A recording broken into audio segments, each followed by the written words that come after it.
अभी रोते भी थे, पग पग चल के। अब 2024 की लोकसभा के इलेक्शन में लड़ी। हाँ। तो कितना वोट मिले थे उसमें आपका? तो आपको उस क्षेत्र का ऐसा क्या समस्या दिखा जिसको आप समाधान करना चाहती थी? मैम, प्रिंसिपल की जॉब छोड़ करके और जनसुराज में क्यों ज्वाइन की? तो समाज सेवा करने के लिए अपना जो काम है उसको त्याग देना क्या यह जायज़ है? मैम, प्रिंसिपल की जॉब छोड़ करके और जनसुराज में क्यों ज्वाइन की? साथियों नमस्कार, अभी हम लोग जनसुराज के संस्थापक सदस्य के साथ बैठे हैं। मैम का नाम माधुरी है और इन्होंने 2024 में लोकसभा का इलेक्शन भी लड़ा था। तो हम ये जानने का प्रयास करेंगे कि मैम प्रिंसिपल की जॉब छोड़ करके और जनसुराज में क्यों ज्वाइन की? जी नमस्कार, मैं माधुरी दीघा विधानसभा से हूँ।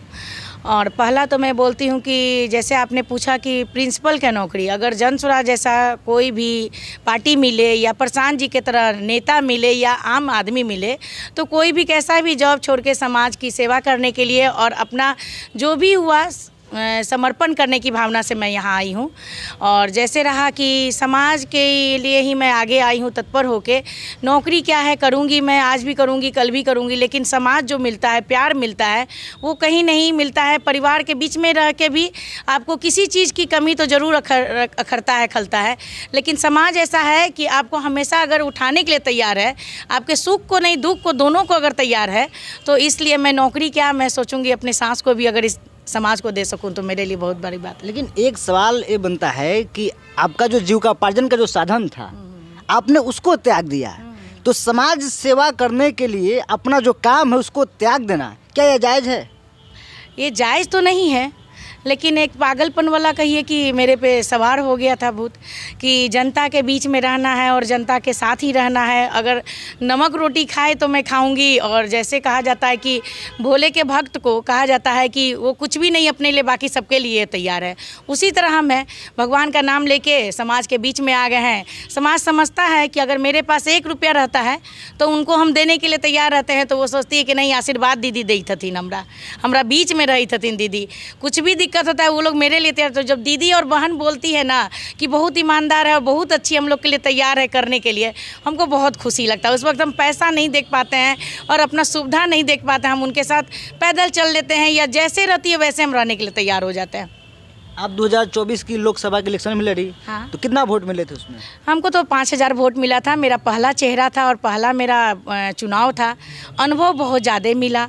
कभी रोते भी थे, पग पग चल के, पैदल कभी चले नहीं थे, कभी कुछ अनुभव नहीं किए थे कि क्या समाज होता है, जनता क्या होता है और ये गांव क्या होता है और गांव का जगह कैसा होता है। लेकिन इन सब के बीच में रहते हुए अब ये इतना अनुभव और मैं अंदर से हिम्मत वाली हो गई हूँ कि अब कैसा भी माहौल रहेगा मैं सिचुएशन को संभाल लूँगी। अब क्या सोच करके 2024 की इलेक्शन लड़ी लोकसभा की, और आपको लोकसभा की क्षेत्र की क्या समस्या आपको दिखा जिसे आप समाधान करना चाहते थे? जैसे लोकसभा का जो समस्या बोल रहे हैं, रामकृपाल जी थे वहाँ, आदरणीय रामकृपाल जी थे, फिर उसके बाद आदरणीय मीसा भारती जी थी। ये लोग तो पहले से ही वहाँ थे, उन लोग का तो बहुत पॉलिटिकल ग्राउंड बहुत मजबूत था। लेकिन मेरा था कि हमको समाज के लिए काम करना है और समाज के लिए जो भी होगा हम करेंगे। अब उन लोग से तो हम अपना तुलना नहीं कर सकते हैं, लेकिन अब जो भी चुनाव का मुद्दा था, तुलना की बात नहीं है। जैसे कोई भी कैंडिडेट जब किसी भी क्षेत्र के लिए जब दावेदारी पेश करता है, लड़ता है, तो उसके दिमाग में कहीं ना कहीं सवाल होता है, समस्या दिखता है कि ये समस्या इस क्षेत्र की है, इसे मैं समाधान करूंगा। तो आपको उस क्षेत्र का ऐसा क्या समस्या दिखा जिसको आप समाधान करना चाहती थी? समस्या तो सभी जगह वहाँ है, नाली गली मकान का है, रोड का है, लेकिन हमको इससे ज़्यादा लगा कि शिक्षा ज़रूरी है, बेरोज़गारी ज़रूरी है कि हटाना है। फिर अभी जो प्रशांत जी बोले पलायन, ये सब चीज़ बहुत ज़्यादा मुद्दा रखता है। ये जो 5 मुद्दा जो बता है तो एकदम बिल्कुल सटीक मुद्दा बता है। क्योंकि देखिए अभी भी आपको जहाँ ये लोन की बात आती है, तो अभी ये प्रशांत जी ने जो कहा कि महिला को 4% का लोन दिया जाएगा, वहाँ तो ऐसा कुछ भी नहीं दिखा। वहाँ तो कोई भी कहेगा कि हमरा वोट के समय पैसा मिल गया हम खुश हो गई, न तो मकान बन गया तो हम खुश हो गई, और न तो गली रोड बन गया तो हम खुश। लेकिन हमको सबसे ज़्यादा दिखा कि बहुत ज़्यादा यहाँ की है कि बेरोज़गारी है, अत्याचार हो रहा है कि किसी को कोई देख नहीं रहा है, फटे हो या भूखे हो या रो रहा हो, कोई दुख किसी का नहीं देख रहा था। हमको लगा कि किसी तरह अगर हम चुनाव में आते हैं, हार जीत की नहीं है, हम ऐसे भी अभी सेवा कर रहे हैं, हम तभी भी सेवा के मन से आए थे। अगर मान लीजिए अगर आप जीत जाते तो बेरोजगारी को कैसे दूर करते हैं? बेरोजगारी को मेरा तो एक ही मुद्दा है, हम वहाँ जहाँ जाते थे हम यही कहते थे कि हमको कहीं दूसरे जगह से कोई इंसान नहीं चाहिए, कोई आदमी नहीं चाहिए। आप ही लोग के बीच में से जिसको जो दिक्कत हो या जिसको जो पसंद कर रहा हो या जो इस गांव का मुद्दा जान रहा हो, क्योंकि हम तो अलग से थे, हमको तो उस वहाँ जगह का मुद्दा उतना पता नहीं था, या दिक्कत क्या था या समस्या क्या था। हम बोलते थे कि तोरे लोग के गाँव में जोन प्रॉपर रहे वाला तो जोन दुख समझे था जरा तू अपना समझे था, उस आदमी को हम रखेंगे और वो पूरा सारा मुद्दा समझेगा और वो पूरा चाहेगा कि इसको हम दूर करें। तो आप फिर जन स्वराज में क्या सोच के आ गई? जन स्वराज में आ गए कि यहाँ महिला का बहुत मान सम्मान होता है, बाकी पार्टियों में नहीं होती है, और है कि यहाँ नारी सशक्तिकरण को मौका दिया गया है। 40% महिला का आरक्षण सीट है इस पर। और फिर उसके बाद है कि यहाँ भी जो 5 मुद्दा है, बहुत अच्छे अच्छे मुद्दे पे यहाँ चर्चा होती हैं। तो आपको विश्वास है कि 40% महिलाओं को सीट मिलेगा? हाँ बिल्कुल मिलेगा, और ये देखिएगा भी आप लोग, मिलेगा। और अभी तक जो भी महिला हम लोग काम कर रहे हैं या नारा लगा रहे हैं या पार्टी का आगे ले चल रहे हैं, पार्टी को जो भी ले चल रहे हैं, यहाँ महिला को इतना शक्ति दिया जा रहा है, इतना खुशी मनोबल दिया जा रहा है कि वो कोई लोभ प्रलोभन से नहीं, अपने खुशी से अपने स्वेच्छा से काम कर रही हैं और बोल रही हैं कि हाँ जन स्वराज जैसा पार्टी होना चाहिए और इसको इस बार आना भी चाहिए। लेकिन मीडिया में एक सवाल उठ रहा है कि प्रशांत जी कहते हैं कि हम ऐसे नौजवानों को, ऐसे युवाओं को आगे लाएंगे जो समाज में अच्छा करना चाहते हैं। यानी कि उनका मुख्य जो कहना यह होता है कि जो 12,500 लोग जो पारिवारिक जो है उन्हीं लोग कोई ना कोई बनता है, तो उसको दूर किया जाए और जो पढ़े लिखे नौजवान हैं, जो जागरूक हैं, जो काम करना चाहिए, उसको लाया जाए।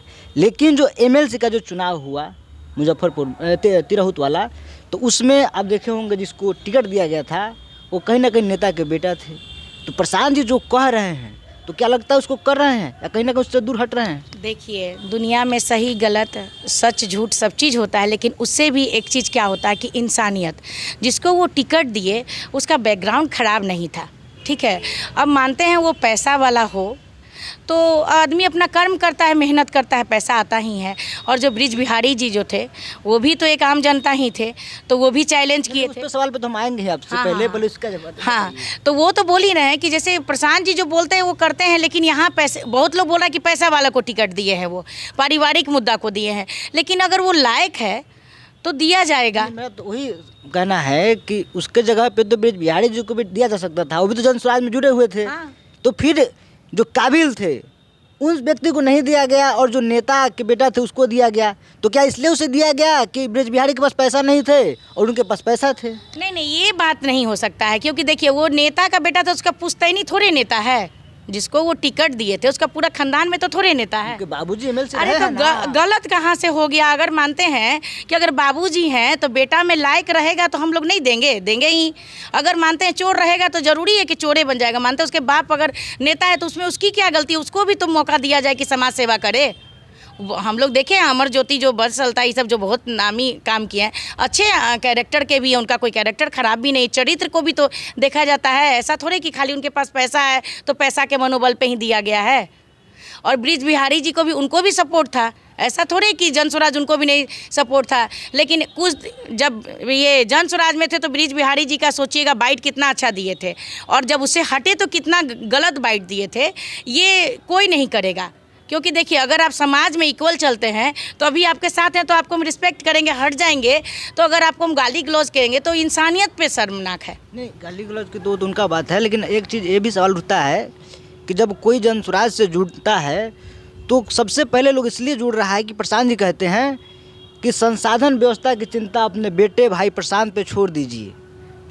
तो क्या ये संभव है कि पूरे जो भी लोग को लड़ाना चाहते, प्रशांत जी लड़ाना चाहते हैं, उसको संसाधन व्यवस्था देंगे?